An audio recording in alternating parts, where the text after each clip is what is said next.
Hello बच्चों। स्वागत है आपका आपके अपने YouTube channel Yadav sir physics वाले। बच्चों, आज का हमारा टॉपिक है सोलेनॉइड। तो सबसे पहले हम डिस्कस करेंगे कि सोलेनॉइड क्या होता है, फिर हम उसकी वजह से मैग्नेटिक फील्ड देखेंगे कि मैग्नेटिक फील्ड कैसे निकालते हैं।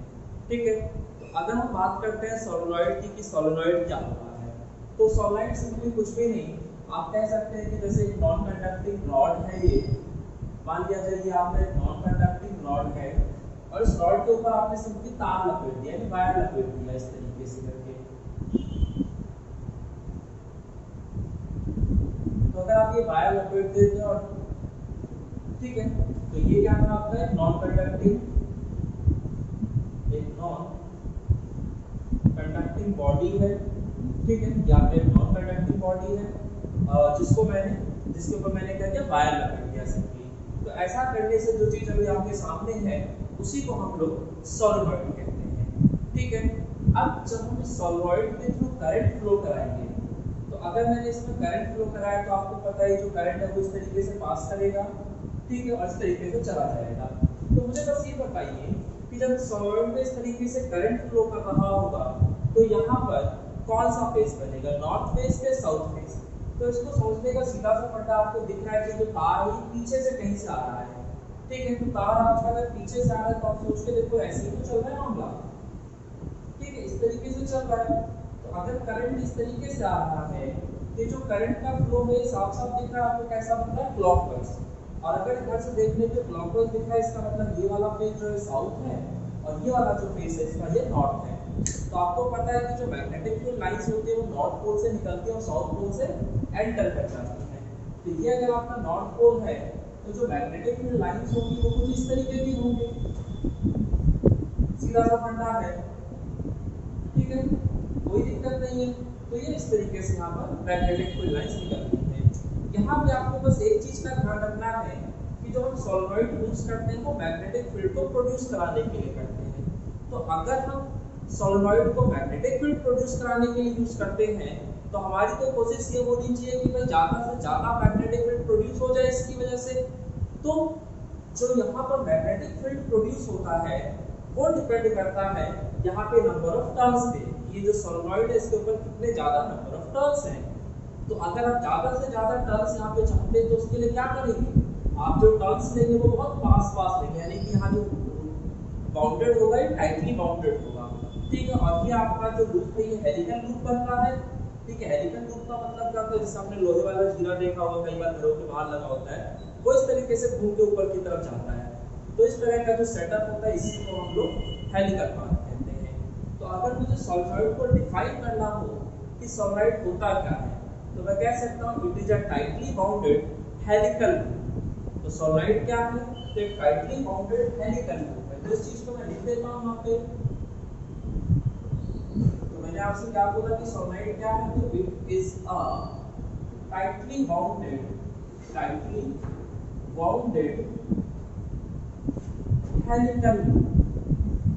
Helical loop. तो ये आपका टाइटली बाउंडेड हेलिकल लूप है और ये मैग्नेटिक फील्ड प्रोड्यूस कराने के लिए यूज किया जाता है। अब यहाँ पर दो बातें और समझ लीजिए कि ये जो आप तार लपेट रहे हैं ये तार कैसा है आपका, मतलब कोटेड है कि अनकोटेड है। ठीक है, तो बहुत सारे बच्चों को बहुत सारी चीजें आ रही होंगी दिमाग में, लेकिन मैं सिंपल सा आपको बताऊं कि ये जो वायर है ये आपका कोटेड है। क्योंकि एक बार सोच के देखो, अगर ये अनकोटेड होता, ठीक है, अगर ये वायर अनकोटेड होता तो जब ये दोनों वायर्स आपस में फिजिकली टच में आते तो स्पार्किंग होती कि नहीं होती? ये बिल्कुल वैसे ही जैसे दो नंगे तारों को आप ऐसे टच कराते हैं तो क्या होता है, स्पार्किंग होती है। तो अगर यहाँ पर स्पार्किंग होगी तो क्या होगा, ये पूरा का पूरा ब्लास्ट कर जाएगा, यानी कि हैप्पी दीपावली। तो क्या हम चाहते हैं कि ऐसा कुछ हो हमारे डिवाइस के साथ? नहीं। तो इसलिए हमें जो वायर लेना चाहिए वो कोटेड होना चाहिए, यानी कि लैमिनेटेड वायर होना चाहिए आपका। ठीक है, एक बात ये समझ में आ गई आपकी। तो यहाँ पर हम एक पॉइंट क्या लिख सकते हैं कि एक तो ये जिसके ऊपर हम लपेट रहे हैं ये हमारा बॉडी कैसा होना चाहिए, तो नॉन कंडक्टिंग बॉडी होना चाहिए। दूसरी चीज क्या है कि यहाँ पर जो वायर होगा वो इंसुलेटेड होगा, यानी कि wire should be insulated. Wire हमारा इंसुलेटेड होना चाहिए। और दूसरा, अगर मैं आपसे एक पॉइंट और पूछूं यहाँ पे कि मुझे बताइए, अगर मैं सोलेनॉइड के थ्रू करंट फ्लो कराता हूँ तो तो ये जो सोलेनॉइड है ये कॉन्ट्रैक्ट होगा कि एक्सपेंड होगा, तो इसका क्या जवाब देंगे आप लोग, एक बार सोचिए और फिर मुझे बताइएगा आप लोग। तो सिंपल सा फंडा है कि अगर ये सोलेनॉइड और इसमें इस तरीके से करंट फ्लो कर रहा है और आपने देखा था कि इधर वाला सिरा जो है साउथ और उधर वाला सिरा नॉर्थ है, तो हर एक टर्न पे सेम बात अप्लाई हो रही होगी, क्योंकि ये पूरा सोलेनॉइड बना तो इन टर्न से ही है ना। तो सोचो करंट अगर ऐसे फ्लो कर रहा है तो इधर से देखने में मुझे क्लॉकवाइज अगर दिखता है तो ये वाला फेस साउथ हो जाएगा और ये आपका नॉर्थ। तो जो कहानी इस टर्न पे है वही कहानी सभी टर्न्स में चल रही होगी, यानी इधर भी साउथ और इधर आपका ये नॉर्थ, ये साउथ ये नॉर्थ। तो ये जरा देखिए ये जो दोनों कॉन्सिक्यूटिव टर्न्स हैं इनके जो पोल्स हैं वो कैसे हैं, तो आप देखेंगे कि अपोजिट पोल्स हैं। भाई इस वाले टर्न का ये वाला सिरा नॉर्थ है और इस वाले टर्न का ये वाला जो सिरा है साउथ है। तो नॉर्थ और साउथ के बीच क्या होगा, अट्रैक्शन। तो जो अट्रैक्शन यहाँ पे होगा वही अट्रैक्शन हर जगह होगा, हर एक टर्न के बीच में।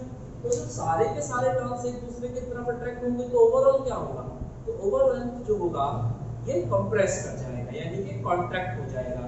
तो मैं इस पॉइंट को भी लिख सकता हूँ कि when current flows through a solenoid, when current flows through a solenoid, through a solenoid it contracts, ये आपका जो होता है ये कॉन्ट्रैक्ट कर जाता है, यानी कि सिकुड़ जाता है। ठीक है, अच्छा अब अगर मैं आपसे एक बात और बोलूं यहाँ पे कि मैं इस सोलेनॉइड को एक धागे से लपेट कर और फ्रीली सस्पेंड कर रहा हूँ, ठीक है, तो होगा क्या, तो जैसे ही मैं इसमें करंट फ्लो कराऊंगा सोलेनॉइड पे, तो हम क्या ऑब्जर्व करते हैं कि जो सोलेनॉइड है उसे आप किसी भी डायरेक्शन में कर दो वो घूम फिर के आपका नॉर्थ साउथ डायरेक्शन में आके रुक जाता है। तो अगर वो नॉर्थ साउथ डायरेक्शन में रुक जाता है, ठीक है, और फिर मैंने क्या किया, जब यहाँ पे करंट के डायरेक्शन को रिवर्स कर दिया, जैसे मान लिया जाए अभी जो बैटरी लगी थी वो ऐसे लगी थी, तो भाई जब बैटरी ऐसे लगी थी तो करंट ऐसे फ्लो कर रहा था। अगर मैं बैटरी की पोलैरिटी को रिवर्स कर दूंगा तो इस सोलेनॉइड में फ्लो करने वाला करंट का डायरेक्शन भी तो रिवर्स हो जाएगा ना। तो हमने क्या देखा कि वो जो फ्रीली सस्पेंडेड बार में जो आपका सोलेनॉइड था जिसे हमने फ्रीली सस्पेंड कर रखा था, और जब मैं उसमें करंट फ्लो कराता था तो क्या होता था आपका, वो नॉर्थ साउथ डायरेक्शन में जाके रुक जाता था। और जैसे ही मैं वहां पे करंट के डायरेक्शन को पलटता था तो मैं क्या ऑब्जर्व करता था कि जो मेरा सोलेनॉइड है ये 180 डिग्री से टर्न कर गया, यानी कि रोटेट कर गया।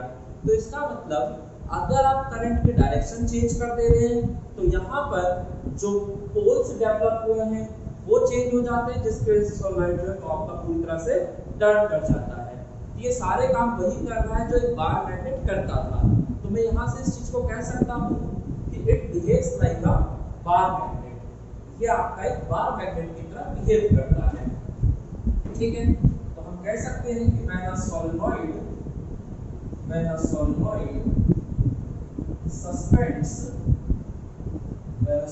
suspends freely, it always lie along north south direction। तो ये हमेशा नॉर्थ साइड डायरेक्शन के अलाउ लाई करता है। And when the direction of current reverses, तो जब यहाँ पे करंट की डायरेक्शन रिवर्स कर जाती है, when the direction of current reverses, solenoid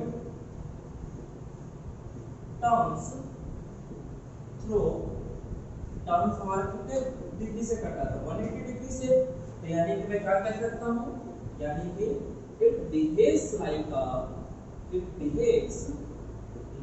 a bar magnet, यानी कि हमारा जो सोलेनॉइड है वो एक बार मैग्नेट की तरह बिहेव करने लगेगा। ठीक है, ये खेल आपको ना समझ में आता है। तो ये जो मैंने अभी तक सारी आपसे बातें की ये सब आपका सोलेनॉइड के बारे में थ्योरेटिकल बातें थी। ठीक है, तो ये हमने इसका थ्योरेटिकल कांसेप्ट समझा कि सोलेनॉइड के अंदर क्या-क्या बातें हो सकती है। अब इसके बाद हम बात करेंगे एक सोलेनॉइड की वजह से मैग्नेटिक फील्ड की, कि भाई अगर कोई सोलेनॉइड है तो उसकी वजह से जो मैग्नेटिक फील्ड प्रोड्यूस हो रहा है वो कितना है। ठीक है, तो मैग्नेटिक फील्ड कितना है ये कैसे निकलेगा, तो इसको निकालने के लिए हमें एम्पियर सर्किटल लॉ यूज करना है।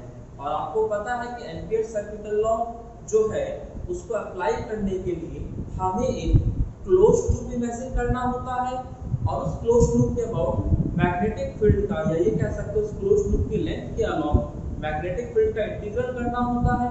ठीक है, तो और जो आप क्लोज्ड लूप लेते हैं उसके भी अपने कुछ कायदे कानून हैं।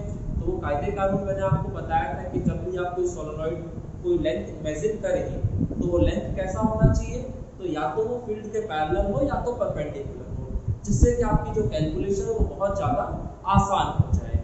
ठीक है, तो अब हम लोग बात करेंगे इसके डेरिवेशन की कि भाई मैग्नेटिक फील्ड को हम कैसे डिराइव कर सकते हैं, मैग्नेटिक फील्ड का फॉर्मूला।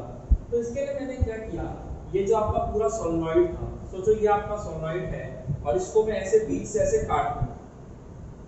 ठीक है, बीच से इस तरीके से काट दूं। तो अगर मैं इसे ऐसे काट रहा हूं तो आप क्या पाएंगे कि जो सोलेनॉइड है ये दो भागों में बट गया है। तो अगर मैं इस वाले भाग की बात करूंगा तो आप देखेंगे कि इस वाले भाग में तार यहाँ से एंटर कर रहा होगा और यहाँ से तार बाहर निकल रहा होगा, क्योंकि मैंने ऐसे ही लपेटा है ना। तो अगर ऐसे लपेटा है और सोचो इसे मैंने ऐसे काट दिया बीच से, तो क्या होगा, तो जब मैं इसका आधा हिस्सा देखूंगा तो इस वाला जो नीचे वाला पोर्शन है इसमें आप कहीं से भी देखेंगे तार हमेशा आपको अंदर जाता हुआ दिखेगा, और इस वाले हिस्से से जो तार है वो बाहर निकलता हुआ दिखेगा। ठीक है, तो इस चीज को मैं अभी आपको शो करता हूँ। तो बच्चों ये देखो, ये हमारा जो है ये सोलेनॉइड है। तो ये जो वो पार्ट है जो बेसिकली मैंने आपको बताया था कि सोलेनॉइड को हमने दो पार्ट्स में तोड़ दिया।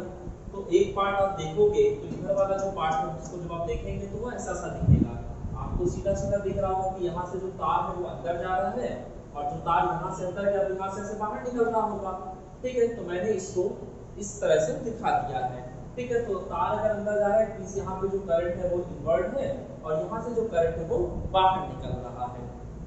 ठीक है, तो जब इस सोलेनॉइड में करंट फ्लो करेगा तो ऑब्वियसली इसकी वजह से मैग्नेटिक फील्ड प्रोड्यूस होगा, और वो मैग्नेटिक फील्ड मैंने आपको थोड़ी देर पहले दिखाया था कि यहाँ पे आपका साउथ फेज डेवलप हो रहा था और यहाँ पे आपका नॉर्थ फेज डेवलप हो रहा था। ठीक है, तो पिक्चर जो है वो क्लियर रहे इसके लिए मैंने क्या किया, सिर्फ और सिर्फ एक ही मैग्नेटिक फील्ड लाइन दिखाई है। ठीक है, मैंने सिर्फ और सिर्फ एक ही मैग्नेटिक फील्ड लाइन दिखाया। तो ये आपका क्या है, तो ये आपका मैग्नेटिक फील्ड लाइन है। ठीक है, अब एम्पियर सर्किटल लॉ अप्लाई करने के लिए मैंने आपको बताया था कि हमें क्लोज्ड लूप इमेजिन करना होता है। तो यहाँ पर जो बेस्ट रहेगा हमारे लिए वो एक रेक्टेंगुलर क्लोज्ड लूप रहेगा। क्यों, वो भी आपको समझ में आ जाएगा। तो मैंने यहाँ पर एक रेक्टेंगुलर क्लोज्ड लूप इमेजिन कर लिया है ABCD। अब मैं यहाँ पे एम्पियर सर्किटल लॉ लगाता हूँ। तो पहले मैं मान लेता हूँ कि जो मैंने सोलेनॉइड इमेजिन किया है, सॉरी ये जो हमारा सोलेनॉइड है इसकी जो टोटल लेंथ है वो तो L है और इसमें जो टोटल नंबर ऑफ टर्न्स है वो कितने हैं, तो कैपिटल है। तो हमने यहाँ पे मान लिया है कि लेट कैपिटल N क्या है, तो नंबर ऑफ टर्न्स, ठीक है। तो ये आपका टोटल नंबर ऑफ टर्न्स हो जाएगा, टोटल नंबर ऑफ टर्न्स। तो अगर टोटल नंबर ऑफ टर्न्स इतने हैं और आपको टोटल लेंथ पता है तो क्या आप number of turns per unit length नहीं निकाल सकते, बहुत आसानी से निकल जाएगा। तो therefore number of turns per unit length, तो पर यूनिट लेंथ पर जो नंबर ऑफ टर्न्स आएगा वो कितना होगा, तो उसे मैं स्मॉल n से रिप्रेजेंट कर रहा हूँ। और वो कैसे निकलेगा, तो टोटल नंबर ऑफ टर्न्स को टोटल लेंथ से डिवाइड करके। तो अगर मैं यहाँ से चाहूँ तो टोटल नंबर ऑफ टर्न्स कैसे लिख सकता हूँ, capital N is equal to small n। ठीक है, तो ये आ गया आपका टोटल नंबर ऑफ टर्न्स। कोई दिक्कत नहीं है, इतनी बात समझ में आ रही होगी आप लोगों को। चलिए, अब अगर एम्पियर सर्किटल लॉ लगाते हैं तो एम्पियर सर्किटल लॉ लगाने के लिए क्या होता है, तो ये आपका फॉर्मूला था कि line integral of magnetic field over the closed loop is equal to mu naught times current threading the closed loop. तो अगर आपने क्लोज्ड लूप इमेजिन किया है और उसको करंट एक बार थ्रेड करता तो आप सिंपली यहाँ पे क्या लिख देते हैं, म्यू नॉट आई। लेकिन यहाँ पर जो करंट है वो कितनी बार थ्रेड कर रहा है पहले वो सोचो। तो देखो सीधा सा फंडा है, ये जो आपने रेक्टेंगुलर लूप लिया है सोलेनॉइड के अंदर से ही जा रहा है, तो यानी ये वाला जो पार्ट है ये आपका सोलेनॉइड के अंदर से है। अब सोचो अगर एक तार आपने यहाँ से ऐसे डाला है और यहाँ से खींच के निकाला है, तो जो तार ऐसे गया होगा तो ऐसे आया है, तो कहीं ना कहीं वो जो वायर है वो इस लूप के आर पार हुआ कि नहीं हुआ, और अगर आर पार हो गया इसका मतलब वायर ने इस लूप को थ्रेड कर दिया। ठीक है, तो अगर मैं यहाँ पे 10 टर्न्स लेता सिर्फ, तो ये वायर जो है इस लूप को 10 बार थ्रेड करता, यानी जितने नंबर ऑफ टर्न्स होंगे वायर आपको उतनी ही बार थ्रेड करेगा, और करंट फ्लो कर रहा है वायर से, तो जितनी बार वायर थ्रेड करेगा उतनी बार करंट भी थ्रेड करेगा। तो मैं यहाँ पे सिंपली क्या लिख दूंगा, since the current threading the rectangular loop NL times, ठीक है, क्योंकि हमारा जो करंट है वो रेक्टेंगुलर लूप को कितनी बार थ्रेड करवा दे, तो जितने नंबर ऑफ टर्न्स होंगे, तो टोटल नंबर ऑफ टर्न्स से n, जिसको हम लोग क्या लिखते थे nl, तो इसीलिए मैंने कह दिया since the current threading the rectangular loop nl times, इसलिए as per the Biot's as per the Ampere's law, amperes circuital law को मैं सीधा एम्पियर्स लॉ लिख देता हूं, तो वो क्या आ जाएगा, line integral of magnetic field over the closed rectangular loop ABCD is equal to mu naught times, मैंने क्या बोला था, करंट अगर एक बार थ्रेड कर रहा है तो I लिखेंगे, अगर NL टाइम्स थ्रेड कर रहा है तो क्या लिखेंगे, NLI। तो ये जो आपका राइट हैंड वाला पोर्शन था ये तो आपके पास है, लेकिन ये लेफ्ट हैंड वाला पोर्शन जो अभी मुझे ये कैलकुलेट करना है, तो मैंने क्या किया, सिंपली इस वाले पोर्शन को कंसीडर कर लिया कि भाई ये पोर्शन क्या होगा, और इसको सॉल्व करने की कोशिश की। तो now line integral of magnetic field over the closed rectangular loop ABCD is equal to, तो इस पूरे को मैं कैसे लिख सकता हूं, तो सोचो ये पूरा क्लोज्ड लूप जो है ये बना कैसे है, तो ये AB portion plus BC portion plus CD plus DA, इन चारों को मिलाकर ही बना है। तो आपको अगर पूरे पे मैग्नेटिक फील्ड का लाइन इंटीग्रल करना है तो आप हर एक हिस्से पे लाइन इंटीग्रल करें और सबको जोड़ दें, आ जाएगा आपका सेम चीज ही। तो मैंने वही चीज यहाँ पर फॉलो करने की कोशिश की, तो मैंने क्या लिखा कि line integral of magnetic field over the closed loop ABCD is equal to line integral of magnetic field over the portion AB plus line integral of magnetic field over the portion BC plus line integral of magnetic field over the portion CD plus line integral of magnetic field over the portion DA, और इसे मैंने अपना third equation बना दिया। समझ में आ रही है बात, सॉरी थर्ड नहीं, ये बेसिकली हमारा सेकंड इक्वेशन बन जाएगा। अब इसके बाद क्या करना है भाई, इसको आपने इसको हमने लिख दिया, अब हर एक पार्ट का निकालना शुरू कर दो। तो अगर मैं बात करता हूँ AB पोर्शन की, तो यहाँ AB पोर्शन के लिए क्या करना पड़ेगी, तो फॉर पोर्शन AB पोर्शन के लिए अगर बात करते हैं तो आपका जो मैग्नेटिक फील्ड की डायरेक्शन होगा वो क्या होगा, तो ऑब्वियसली फील्ड लाइन अगर ऐसे जाना है तो आप टेंजेंट ड्रॉ करेंगे तो उसका डायरेक्शन यही आएगा। तो B वेक्टर का डायरेक्शन ये है और DL वेक्टर या तो पैरेलल हो सकता है या तो परपेंडिकुलर, तो यहाँ ऑप्शन क्या बना, पैरेलल वाला, यानी आपको जो DL वेक्टर लेना है वो भी इसी लाइन के अलाउंग लेना है। और अगर आपने DL वेक्टर की डायरेक्शन ये दे दी तो हर जगह आपको DL वेक्टर की डायरेक्शन उसी ऑर्डर में देना पड़ेगा। समझ में आ रही बात, ऐसा नहीं कि DL वेक्टर कहीं भी कोई भी ऑर्डर ले लें, अगर एक बार आप इस ऑर्डर में चल गए तो आपको इसी ऑर्डर में चलना है। तो DL वेक्टर का डायरेक्शन हमने देख लिया और B वेक्टर का भी डायरेक्शन यहाँ पर देख चुके हैं AB पोर्शन के लिए।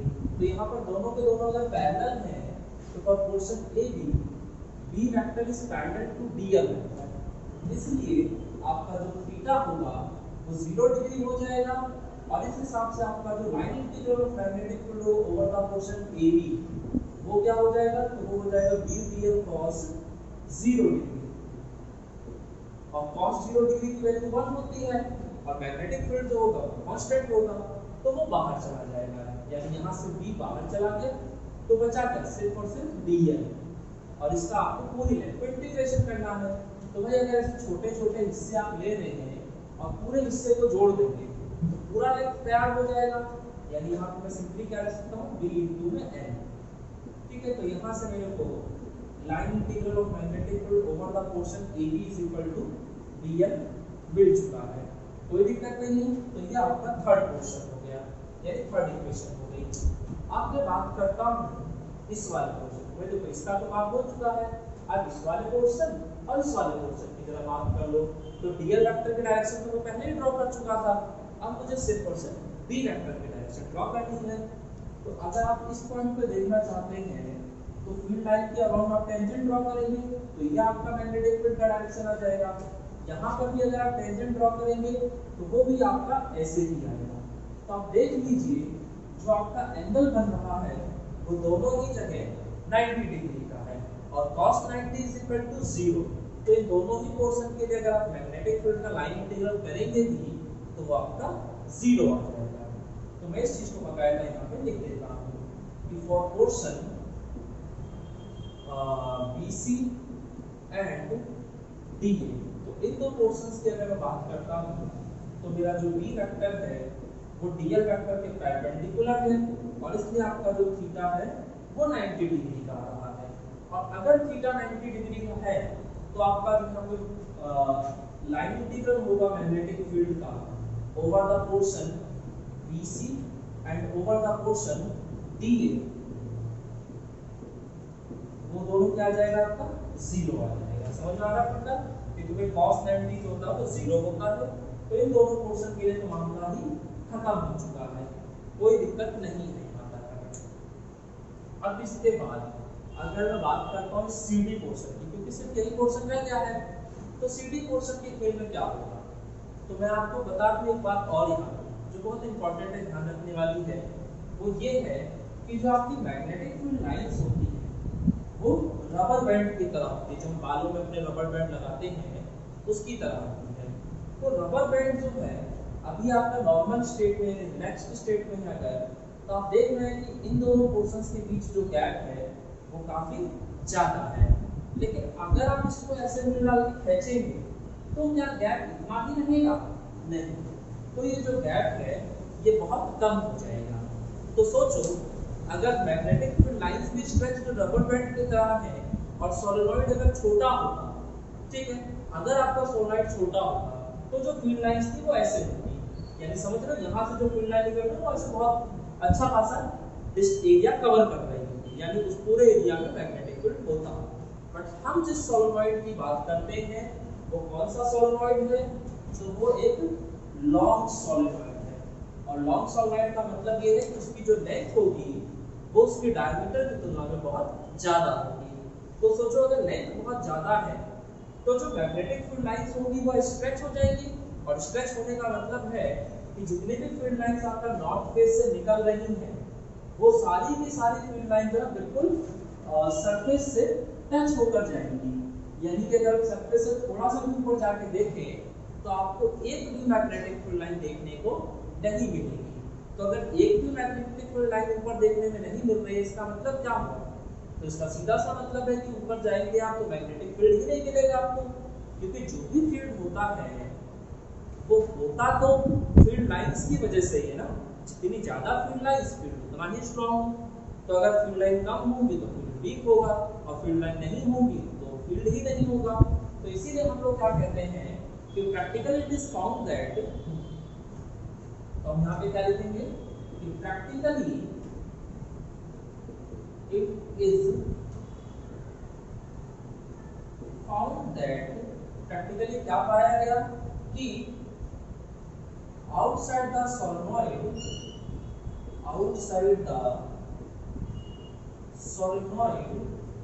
मैग्नेटिक फील्ड क्या होता है? जीरो होता है। अब सोचो अगर मैग्नेटिक फील्ड ही जीरो होता है तो वहां पे अगर आप इंटीग्रेशन करेंगे मैग्नेटिक फील्ड का उस पूरी लेंथ पर तो आपको क्या मिलेगा? कुछ भी नहीं, यानी कि जीरो मिलेगा। और इसे आपने बना दिया अपना इक्वेशन नंबर 5। तो अभी जो हमारा ये वाला पोर्शन था इसको जो मैंने 4 पार्ट्स में तोड़ा था, हर एक पार्ट की मैं वैल्यू निकाल चुका हूँ और मैंने देखा था कि सिर्फ ये वाला जो पोर्शन है इसके लिए मैग्नेटिक फील्ड आ रहा है B × L, यानी इसके लिए जो लाइन इंटीग्रल है वो B × L के बराबर आ रहा है। बाकी सबके लिए क्या था? जीरो। तो ये सारी की सारी वैल्यू वहां पे इक्वेशन में डाल दो, यानी कि हम बात कर रहे हैं कि put the value of equation 3rd, 4th and 5th in equation 2nd। अगर मैं तीनों इक्वेशंस की वैल्यू 2nd इक्वेशन में डालता हूं तो देखते हैं आता क्या है। Put the value of equation second third equation third fourth and fifth in equation second. तो अगर इक्वेशन सेकंड में हम सारी वैल्यू डाल देंगे तो आपका जो यहाँ पे मिलेगा वो क्या होगा, तो वो हो जाएगा line integral of magnetic field over the closed rectangular loop ABCD is equal to BL plus 0 plus 0 plus 0। समझ में आ रही बात? भाई इस वाले पोर्शन के लिए तो आया था BL, बाकी सब के लिए आप देख रहे हैं 0 0 आ रहा है, तो ये मैंने कर दिया। तो इस हिसाब से मुझे इसकी वैल्यू मिल चुकी है, यानी कि अब जो मेरा ये जो लेफ्ट हैंड वाला पोर्शन था जो मेरे को पहले नहीं पता था कितना होता है, अभी पता चल चुका है कि BL के बराबर है। तो अगर ये BL है तो अब मैं यहाँ वैल्यू डाल सकता हूँ। तो ये जो इक्वेशन 6 है इसकी वैल्यू फर्स्ट में डालो, सॉल्व करो, आपका आंसर आ चुका है। तो हम क्या लिखेंगे, put the value of equation second sorry equation 6 in first. Put the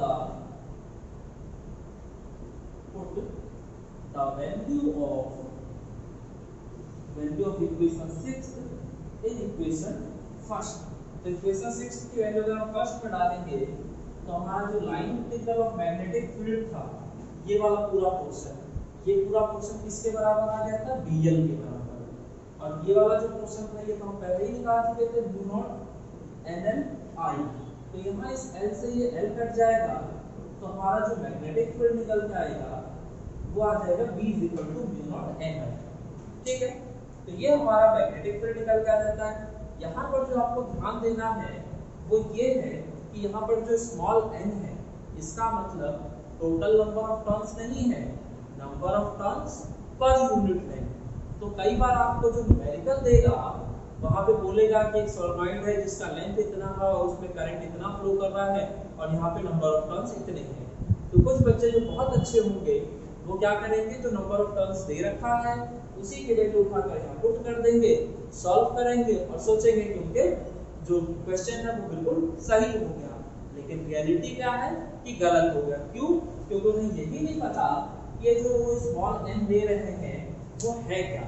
तो ये स्मॉल n का हमेशा ध्यान रखिएगा, स्मॉल n का मतलब है नंबर ऑफ टर्न्स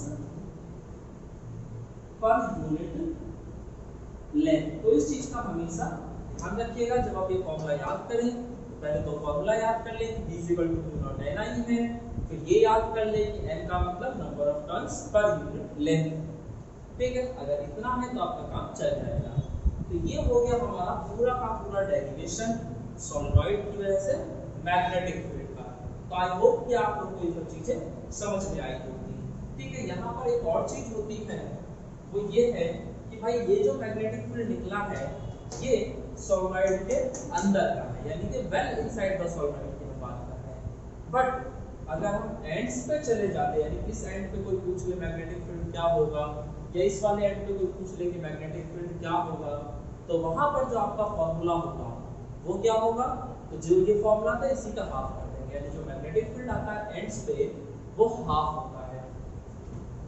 तो अगर मैं लिखना चाहूं तो मैं यहां क्या लिख सकता हूं कि at the ends of solenoid, at the ends of solenoid, तो सोलेनॉइड के एंड्स पे क्या होता है, तो हमारा मैग्नेटिक फील्ड जो होता है वो हाफ हो जाता है, यानी B half of mu naught NI। तो ये थोड़ा सा ध्यान रखिएगा कि ये आपका एंड्स के लिए फॉर्मूला है और ये वेल इनसाइड द सोलेनॉइड वाला फॉर्मूला है। ठीक है, इसका डेरिवेशन आपके सिलेबस में नहीं है तो आपको इसका डिराइव करने का टेंशन नहीं, सीधा रिजल्ट याद रखें कि आपका जो मैग्नेटिक फील्ड होगा वो half of mu naught NI होगा। ठीक है, सो आई होप कि बच्चों आपको आज का वीडियो समझ में आया होगा। अगर आपको वीडियो अच्छा लगा हो तो लाइक करें, दोस्तों के साथ शेयर करें, सब्सक्राइब करें, कमेंट करें और अगर कोई डाउट हो तो कमेंट सेक्शन में पूछें। ठीक है, तो आज की वीडियो में बस इतना ही। आगे हम फिर मिलेंगे आपसे एक नई वीडियो के साथ। तब तक के लिए बच्चों रखिए अपना ख्याल। Okay, bye.